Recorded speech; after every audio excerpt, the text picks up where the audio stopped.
धर्म या किसी भी का पक्षपात नहीं है। यहाँ सिर्फ अध्यात्म चर्चा है, और अध्यात्म व्यक्तिगत होती है।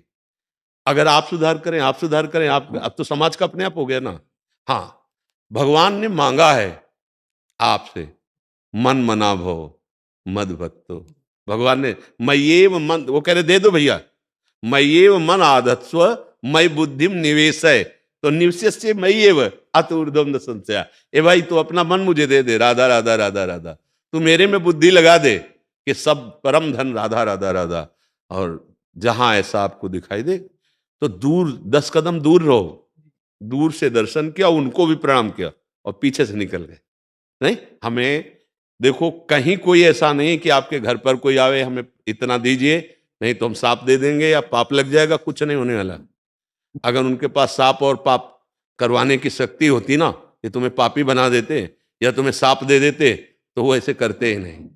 जिसके अंदर सामर्थ होती है वो ऐसा करता नहीं है। बात खुली समझो। कोई उस सत्य को जानने वाला ऐसे तुमसे करेगा यार? सोचो तुमसे क्यों ऐसे करेगा? जिनके तुम दर्शन करने जा रहे हो वो लक्ष्मीपति है, उनकी सेवा में हम हैं। हम तुमसे ऐसे करें तो तुमसे बड़ा, मतलब समझो। अब वो शब्द हम क्या, तुम उनको नहीं जाने जिनकी सेवा में हो, और अगले बंदे से कह रहे हो इतना रुपया दे दो, और वो महालक्ष्मीपति तुम्हारे पास खड़ा है। यार कितनी बड़ी भूल है। लेकिन सत्य बात यह है, भगवान को तुमसे कुछ नहीं चाहिए। देखो हम कई बार बताया भगवान कैसे प्रसन्न होते। जैसे तुम पिता एक हो, तुम्हारे 4 पुत्र हो, तुम सेव लाए, केला लाए, दो दो बच्चों को दे, एक सेव एक केला, तीनों छीले और पाने लगे, और एक दौड़ के आया और छील के ऐसे कहा पापा आप, अब आपका हृदय क्या होगा? नहीं, एकदम बलिया। और आप ऐसे करोगे, ला इधर, और अपने हाथ से उसे पवाओगे, नहीं पाओगे। 3 को वो दुलार नहीं मिलेगा जो उसको मिलेगा। इसी को भगवत आराधना कहते हैं। हमारे पास जो नमक रोटी भगवान ने दी, हम अपने प्रभु को घर में भोग लगाते हैं, पाते हैं। हमारे पास जो मेहनत का कमाया वो पैसा माँ है, पिता है, बहन है, परिवार है, उनकी सेवा में लगाते हैं। 100 रुपया अगर हमें लगा ज्यादा बच गया, एक्स्ट्रा में है, तो हम उसे गंदे आचरणों में ना करके किसी बीमार की सेवा में, किसी पशु पक्षी की सेवा में, किसी ऐसी जगह जो तुम्हें कभी नमस्कार ना करे, सेवा उसी मानी जाती है कि वो अगर ऐसे बोला ना थैंक यू भाई साहब, तो हमारी सेवा अधूरी हुई। वो थैंक यू भी ना बोलने पावे। वो ऐसे नेकी कर दरिया में डाल जैसा भाव है ना। हाँ, कोई जरूरत कहीं भी ऐसा नहीं लिखा। हाँ ये जरूर, हमें अभद्र व्यवहार कहीं भी किसी से नहीं करना।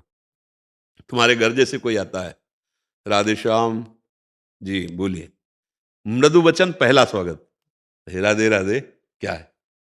हमें 500 रुपया चाहिए, हमारी श्रद्धा नहीं है या हमारी सामर्थ्य नहीं, खुली बात है। आप चाहें पानी आपको पिला सकते हैं, आप चाहें आपको रोटी खवा सकते हैं, आप गेट के बाहर बैठिए। अगर नहीं नहीं हमें रुपया चाहिए, आराम से चले जाइए, कोई अपराध नहीं। हम मृदु वचन बोले, हम अभद्र व्यवहार क्यों करें किसी के सामने? अगर वो कह दे कि फिर अगर हम ऐसे खाली गए तो तुम नष्ट हो जाओगे, तो कुछ ना बोले, अपने दरवाजे से अंदर आ जाए। वो खुद नष्ट हो रहा है, देखो कितना जल रहा है। आप खुद देखो उस समय वो व्यक्ति कितना जल रहा है, कितना कड़ुआ उससे बदबू आ रही है उसकी जलन की। हाँ, नहीं कभी नहीं डरना चाहिए। जो भगवान के जन होते हैं वो किसी का अमंगल इसलिए कर देंगे कि उसने कुछ दिया नहीं। यार भगवान का दास होके किसी के और का भरोसा रखता है, मुझे तो संशय उसके दासत्व पर। नहीं, हाँ भगवान का दास कभी ऐसे नहीं करता। अगर आचार्यों ने आदेश किया है तो केवल इसके लिए कि एक एक रोटी मधुकर की तरह, भौरा जैसे एक एक फूल से पराग लेता है, ऐसे एक एक घरों से आधी रोटी एक रोटी मांग ली, पाया, दिन भर भजन किए, वो तो मार्ग है। लेकिन रुपया मांगने वाली बात आज तक हमने कहीं नहीं पढ़ी। कहीं किसी भी विषय के लिए रुपया मांगने की जरूरत नहीं। विश्वम्बर भगवान सबका भरण पोषण करते हैं, जिस समय जो आवश्यकता होती है, बहुत बहुत उनको पता है। हाँ, हमें लगता है पैसा दे के भगवत प्राप्ति होती भी नहीं है।